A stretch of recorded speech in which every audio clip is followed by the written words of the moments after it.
उस वक्त 2018 में उसने उनको रजाकार कहा था। रजाकार वहाँ कहने का मतलब है पाकिस्तान का हामी एजेंट, यानी कि बांग्लादेश दुश्मन, ये कहा था। उस वक्त भी बंगालियों को कमतर कहा गया तो उन्होंने बदला लिया, आज भी कमतर कहा तो उन्होंने बदला लिया है। अमेरिकी प्लान के तहत बनने वाला ये बांग्लादेश और उसका बयानिया जो कि जाली था, झूठा था, वो आज ज़मीन पर पड़ा हुआ है। बांग्लादेश तो इंडिया का बनाया हुआ बांग्लादेश। और आज जो सबसे बड़ी खबर है वो ये है कि मशरकी पाकिस्तान की तरफ आप कह सकते हैं कि सफ़र शुरू हो गया। नाम बांग्लादेश रहेगा। बांग्लादेश की जो सूरत हाल है इस वक्त, हर बंदा उस पर मुतवश्शिश भी है, तशवीश भी है, और हर बंदा ये जानना चाह रहा है कि ये सूरत हाल किस तरफ गई है, किस तरफ जाएगी, और ये एक बड़ी कामयाबी है। तो आज इस पे कुछ बात करते हैं। इसका मैं को बहुत ज़्यादा फ़िलासफ़िकल इसकी कोई वजूहात नहीं बयान करूँगा। तारीख़ी लिहाज से जो तारीख़ में हुआ उसके तनाज़र में हम देखते हैं कि ये हुआ क्या है सब कुछ। देखें, बांग्लादेश में बना था, मशरकी पाकिस्तान था और ये बांग्लादेश बना। और उस वक्त जब ये बांग्लादेश बन रहा था, मैंने अपने पिछले वीलॉग में भी कहा था कि जब ये बांग्लादेश बन रहा था तो एक बयानिया जो है वो बनाया गया। अब वो बयानिया बना कैसे था? वो बयानिया देखें, रिजेम्बलेंस मैं आपको बताऊंगा। वो बयानिया बना था उस वक्त की पाकिस्तान की जो लीडरशिप थी उसकी तरफ से अवाम को ताने देने पे बना था, उनको अंडरमाइन करने पे बना था, उनको कमतर जानने पे बना था। जब हमने ये कहा कि बंगाली तो छोटे कद के होते हैं, ये तो फ़ौज में भर्ती नहीं हो सकते, वहाँ तो 5+ चाहिए होता है, 5 फीट प्लस कद चाहिए, इनके तो कद बड़े छोटे हैं, इनको हम फ़ौज में कैसे लें। फिर हमने ये कहा ये मौछली खाते हैं, इनसे बदबू आती है। फिर हमने ये कहा कि बंगाल में उगता क्या है पटसन के सिवा, सब कुछ तो हम देते हैं। ये था वो तकब्बुर, और ये थी उनको कमतर करने की कोशिश। लेकिन एक मैं बात बताऊं, ये मैं कोई जज्बाती तकरीर नहीं कर रहा, मैं फैक्ट्स बताने की कोशिश कर रहा हूँ। उस वक्त ये अल्फाज बोलने वाले जो थे वो आलमी इस्टेब्लिशमेंट का हिस्सा थे, और ये चूँकि एक प्लान था, ये एक मंसूबा था बांग्लादेश को हमसे अलहदा करने का, मशरक़ी पाकिस्तान को हमसे अलहदा करने का, तो उस प्लान के तहत उनको ये फीडिंग की गई थी कि आपने ये कहना है भाई, और इनको आपने डीमोरलाइज करना है। और वो होते चले गए, वो प्लान कामयाब होता चला गया। लेकिन वो इस हद तक नहीं पहुंच पा रहा था। शेख मुजीब के जो उसको बड़ा आज के दौर में आइडलाइज करते रहे हैं पिछले दिनों में, आज तो लोगों ने देख लिया ना कि किस तरह उसका मुजस्मा तोड़ रहे थे लोग। तो शेख मुजीब भी इवन इस नतीजे पे नहीं पहुंचा था कि हम अलहदा हो जाएंगे। तो फिर ये क्या हुआ था? अगर शेख मुजीब जैसा बंदा, जिस पे हम हमेशा इल्ज़ाम लगाते रहे कि उसने पाकिस्तान को, मशरक़ी पाकिस्तान को अलहदा किया, हालांकि उसके पीछे एक हिस्ट्री है, मैंने जो अभी बताई है आपको कि किस तरह से उनको लोगों को कमतर साबित करने की कोशिश की बंगालियों को, और उनमें वो जो गमो गुस्सा था वो पैदा होता गया। और फिर हमने ज़बान की बात भी की, जिसने भी की ज़बान की बात की।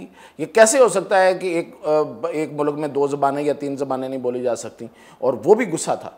और वो गुस्सा जो है वो परमान चढ़ता रहा, और चढ़ते चढ़ते इस हद तक पहुंच गया कि उसको बैरूनी ताकत की तरफ से दिखाई गई चिंगारी जो थी उसने आग में भड़का दिया। और वो बैरूनी क्या थी आज मैं बताता हूँ। नोम चॉम्स्की एक बहुत बड़ा दानिश्वर अमेरिका का, और वो पूरी दुनिया जानती है उनको। मुझे एजाज़ हासिल है, मैंने उनका इंटरव्यू किया हुआ है, पाकिस्तान में वाहिद सहाफ़ी हूँ जिन्होंने उनका इंटरव्यू किया है। उन्होंने हालिया अपनी किताब में ये लिखा है कि बांग्लादेश में जो तहरीक चली थी जिसमें लोगों को मारा गया, वो पाकिस्तानी फ़ौज की तरफ से बहुत कम थी। वो बेसिकली मुक्ति बाहिनी थी, उसके नीचे मुक्ति बाहिनी ने वो कत्लेआम किया था।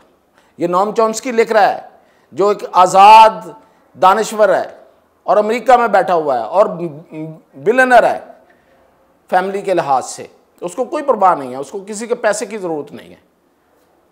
और वो इतना मतलब वो है भी यहूदियल नस्ल, वो खुद फ़ख्र से कहते हैं कि मैं यहूदियल नस्ल हूँ, इसलिए मुझे कोई हाथ नहीं लगा सकता। और आज तक उन्होंने जिस तरह के भी सख्त से सख्त बयानियाँ अपना दिया और अपनी जो उन्होंने की है दलीलें दी हैं, उसको किसी ने हाथ नहीं लगाया। तो वो बंदा ये कह रहा है कि उस वक्त भी मुक्ति बाहिनी उसमें मुलव्वस थी, इंडिया मुलव्वस था। किसने किया था? इंडिया, हालांकि उस वक्त तो रूस का इत्तेहादी था, लेकिन चूंकि ये अमेरिकी प्लान था और अमेरिका ने ये सब कुछ करना था, तो उसने इंडिया को भी यूज़ किया। और इंडिया के अपने भी ज़ाहिर है इसमें अज़ाइम थे। वो पाकिस्तान को वीक करना चाहता था, वो एक सैटेलाइट स्टेट बनाना चाहता था बांग्लादेश की सूरत में, और उसने बना ली। आज भी ये हुआ है। मैं इसकी अब रिजेम्बलेंस आपको बता रहा हूँ कि उस वक्त उन्होंने कहा कि ये छोटे कद के हैं, ये मछली खाते हैं, इनसे बदबू आती है। आज हसीना वाजिद ने क्या कहा था 2018 में, जब ये पहली दफ़ा तहरीक उठी थी? ये तहरीक जो है ये तो मुलाजमतों के कोटे पे उठी थी, ये कोई सियासी तहरीक उस तरह से तो नहीं थी। ठीक है, हसीना वाजिद ने जो अपने अपोजिशन के साथ किया है, सियासी मुखालफिन के साथ किया है, वो तो बहुत ही बुरा किया है, लेकिन वो तहरीक, वो सियासी जमातें तो ये तहरीक नहीं उठा सकी। तहरीक तो आम लोगों ने उठाई, बाद में वो सियासी जमातें उसमें शामिल हुई। हाँ, जमात इस्लामी थी, जमात इस्लामी के लोगों को फांसियाँ भी तो दी है ना हसीना वाजिद ने। तो वो जो उस वक्त 2018 में उसने उनको रज़ाकार कहा था। रज़ाकार वहाँ कहने का मतलब है पाकिस्तान का हामी एजेंट, यानी कि बांग्लादेश दुश्मन, ये कहा था। और आज फिर क्या हुआ, जब ये तहरीक ज़ोरों पे ज़ोर पकड़ा इस तहरीक ने, तो हर एक ने कहा कि हाँ मैं रज़ाकार हूँ, और सभी रज़ाकार बन गए। सभी ने कहा हम मुल्क दुश्मन है, अगर मुल्क दुश्मनी यही है तो हम मुल्क दुश्मन है।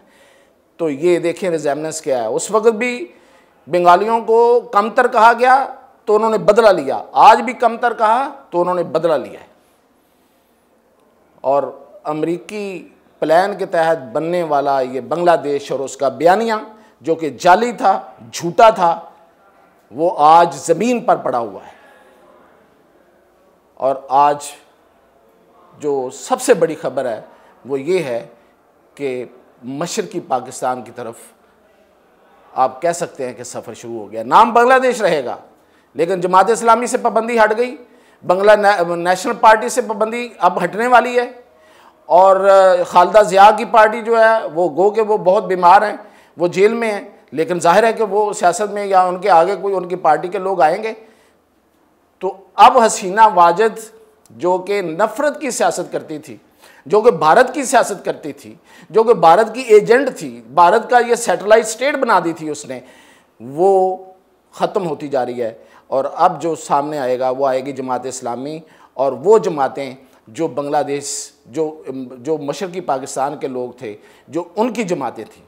बांग्लादेश तो इंडिया का बनाया हुआ बांग्लादेश, तो वो बांग्लादेश तो रहेगा नाम के साथ, लेकिन अब वो मशरकी पाकिस्तान होगा, क्योंकि नफ़रत की सियासत वहाँ से ख़त्म हो जाएगी। दूसरी बात जो हम इससे सबक सीख सकते हैं वो ये है कि बयानिया झूठा हो या आपके दावे झूठे हों, ये सारे के सारे हमेशा कायम नहीं रह सकते, वो ख़त्म ही होने होते हैं। इस हसीना वाजिद की हुकूमत ने जो दावे किए थे कि उसने तरक्की की ये मनाजिल तय कर ली हैं और लोगों को उसने बताया था और पूरी दुनिया को कि वो एक बहुत बड़ी इकॉनमी बन गई है, वो झूठ था। IMF ने पकड़ा उसको। और आज क्या हुआ, ये जो तहरीक है इसके पीछे बेसिकली तो रोज़गार है, इसके पीछे बेसिकली तो मुआश है। बुल्ले के मुताबिक ढिड ना पईयां रोटियां तो सबे गल्लां खोटियां। अगर आपके पेट में रोटी नहीं है तो आपको चांद भी रोटी नज़र आएगा ना। तो ये तहरीक तो बेसिकली मुआश की वजह से उठी है। तो सबक ये है कि ना तो झूठा बयानिया बनाओ, वो पिट जाता है, और ना लोगों को तरक्की और खुशहाली के झूठे दावे करो, लोगों के साथ वादे करो, वो आखिर ख़त्म हो जाते हैं और फिर लोग शेर बन के टूटते हैं। और जिस तरह से अब लोग टूटे और हसीना वाजिद को अपना घर छोड़ के वहाँ से भागना पड़ा, वो अपनी आखिरी तकरीर भी रिकॉर्ड नहीं करवा सकी। तो ये हैं दो फ़िलहाल सबक जो हासिल हुए हैं। इस पे हम अपडेट आपको जारी रखेंगे बांग्लादेश की सूरत हाल पे जो बनती जाएगी। तो ये थी अब तक की मेरी और फिर इंशाल्लाह बात होगी।